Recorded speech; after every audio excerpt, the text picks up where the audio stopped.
ఏదైనా ఫంక్షన్ జరిగినప్పుడు చుట్టాలందరూ ఒకే బస్సులో వెళ్తే ఆ మజానే వేరు. అదే మన చుట్టాలతో కాకుండా ఫ్రెండ్ గాడి చుట్టాలతో వెళ్తే ఇంకా మజా ఉంటుంది. రీసెంట్గా మా ఫ్రెండ్ గాడి ఎంగేజ్మెంట్ వేరే ఊర్లో ఉంటే చుట్టాలు ఫ్రెండ్స్ అందరూ ఇక్కడి నుంచి అక్కడికి వెళ్ళడానికి ఒక పెద్ద బస్సు మాట్లాడిండు. మార్నింగ్ 6 గంటలకు ఇక్కడి నుంచి వెళ్దామని చెప్తే నేను 5 గంటలకు లేచి రెడీ అయిపోయినా. నన్ను ఎప్పుడు రమ్మన్నావు రాను? అరే రేపు మార్నింగ్ 6 వరకు వచ్చేసి సరేనా? పొద్దునే 6 గంటలకు వెళ్తాం ఇక్కడ నుంచి. 6కి కరెక్ట్ టైంకి వచ్చినావు కదా, గుడ్ బాయ్. నీ అబ్బా నేను కూడా మెల్లగా లేచి వస్తుండే కదా, నిద్ర మొత్తం ఖరాబ్ చేసినావు. అయిపోతుంది రా, ఇంకా 1 అవర్లో వెళ్దాం. 1 అవర్లో వెళ్తావు ఆడ చూడు, ఇంకా బ్రష్లు చేసుకుంటా పిల్లల ముడ్డిలు కడుకుంటా కూర్చున్నారు మీ చుట్టాలందరూ. ముందు నువ్వు స్నానం చేసినావు? అబే లేదురా, ఇంకా బాత్రూంలో ఖాళీ లేవు లోపల. ఇలా అయిపోతే నాకు 10 నిమిషాల్లో అయిపోతుందిలే. ఊకోబేను, మీరు వెళ్ళేవారికి 10 అవుతుంది చూడు. ఇప్పుడు అప్పటి వరకు నేనేం చేయాలి? అలాగా లోపలికి వచ్చి కూర్చోరా పొద్దున. అయినా నువ్వు అయిపోయినాక చెప్పు, అప్పటి వరకు మన వాళ్ళకి ఫోన్ చేస్తాను. సరే నువ్వు వాళ్ళతో మాట్లాడి రమ్మని చెప్పు, జల్దీ సామాన్లు పెట్టాలి బస్సులో. అందుకే పిలిచినావు కదరా, తొందర రమ్మని. నువ్వు పోయి ఫస్ట్ మీ వాళ్ళని రెడీ చెప్పి పో జల్దీ. అరే ఏమైంది, రెడీ అయినావా?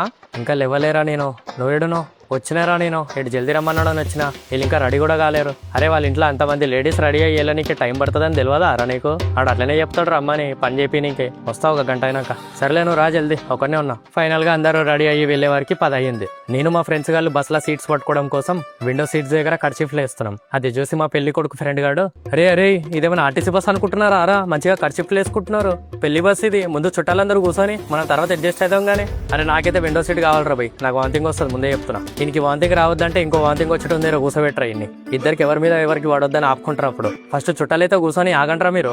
సరేరా బై, ఫస్ట్ మీ వాళ్ళనే కూర్చోబెడతాపో, మేము బస్ పైన కూర్చుంటాం కావాలంటే. తర్వాత బస్సు మొత్తం వాళ్ళ చుట్టాలతో ఫుల్ అయిపోయింది. మేము ఫ్రెండ్స్ 4 డ్రైవర్ సైడ్ దగ్గర అడ్జస్ట్ చేసుకొని కూర్చున్నాం. వీడు చూడరా, మనం ఏసీ బస్సులో తీసుకుపోతా అని చెప్పి ముడ్డి కింద కాలుతున్న ఇంజన్ మీద కూర్చోబెట్టి తీసుకుపోతుండు. ఏసీ బస్సులో తీసుకుపోతా అని చెప్పినా గానీ ఎక్కడ కూర్చోబెడతా అని చెప్పలేను కదరా.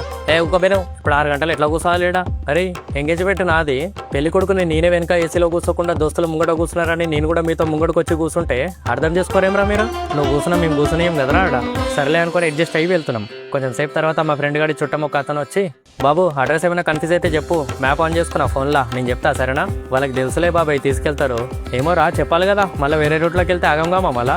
సరే నేను చూస్తాలే బాబాయ్, ముంగట ఎక్కడైనా మంచి చెట్టున్న ప్లేస్ చూసుకొని ఆపండి రా జరా, కింద ఆకలి అవుతుంది, పొద్దునుంచి ఎవరు టిఫిన్ చేయలేరు. సరే బాబాయ్ చెప్తా.